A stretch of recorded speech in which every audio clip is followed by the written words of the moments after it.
Kamasan, tepatnya di rumahnya Pak Made Sondre ya. Jadi beliau ini sering nelpon saya kan, gitu kan. Ya, jadi apa namanya, hubungan orang tua dengan anak tuh, karena saya dulu tinggal di sini di Banjarsanggi ini sekitar 2 tahun. Pada saat itu saya masih ingat betul, saya sampai hafal ya. Kalau ngereke saya nggak bisa. Ngereke artinya membentuk awal saya nggak bisa, tidak bisa ceritanya.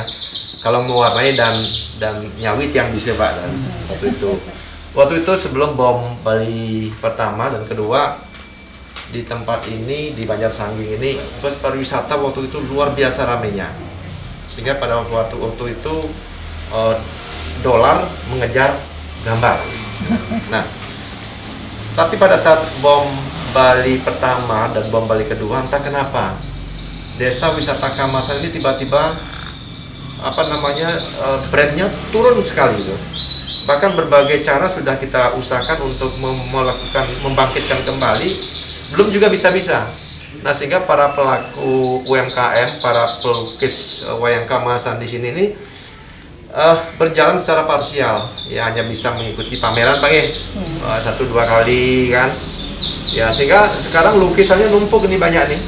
Lukisannya banyak numpuk kan. Tentu ini merupakan aset yang tertumpuk ya, yang mempunyai nilai tinggi tapi tertumpuk seperti ini. Nah, jadi di tempat ini juga di Desa Wisata Kamasan ini kita tidak hanya melihat bagaimana orang melukis, karena di lukisan-lukisan ini penuh dengan cerita Pak penuh dengan cerita, penuh dengan cerita wayang kehidupan ya, entah bagi di sorga gimana, di neraka gimana kan gitu kan. Nah, tentu dengan kejadian ini saya nanti akan mencoba.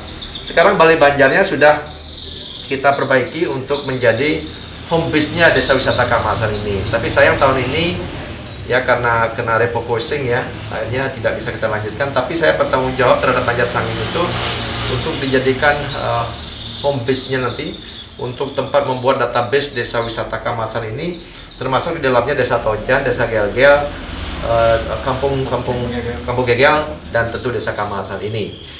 Nah, mudah-mudahan nanti saya akan rancang ulang.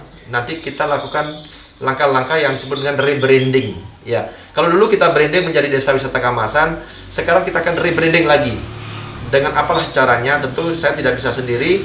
Tentu para akademisi, para pelaku pariwisata, tentu kita di pemerintah daerah akan berusaha untuk melakukan rebranding, sehingga Desa Wisata Kamasan ini yang kita poles lagi sedikit saja, ini benar-benar kembali menjadi tujuan wisata, menjadi desa wisata. Bayangkan kalau ini bisa kita bangkitkan kembali, ya tentu saya yakin sekian banyak warga kita di sini yang bisa diberikan nafkah untuk jualan lukisan, dan tidak jarang juga di sini sampai ikut keluar negeri pameran ya seperti dulu.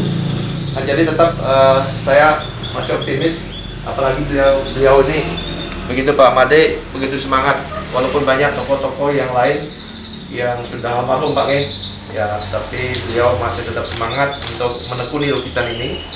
Artinya apa? Bahwa beliau tidak pesimis, beliau tidak patah semangat walaupun sekarang belum ada tamu, tapi yakinlah dulu ya tidak ada tamu, tiba-tiba ada tamu, sekarang lagi tidak kan, harapan kita kembali lagi ada tamu.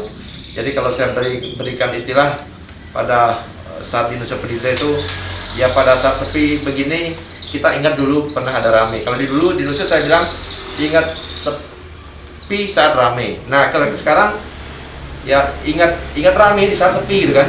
Artinya apa? Bahwa kita nggak boleh patah semangat, kita nggak boleh turun, karena dulu kita pernah rame ya.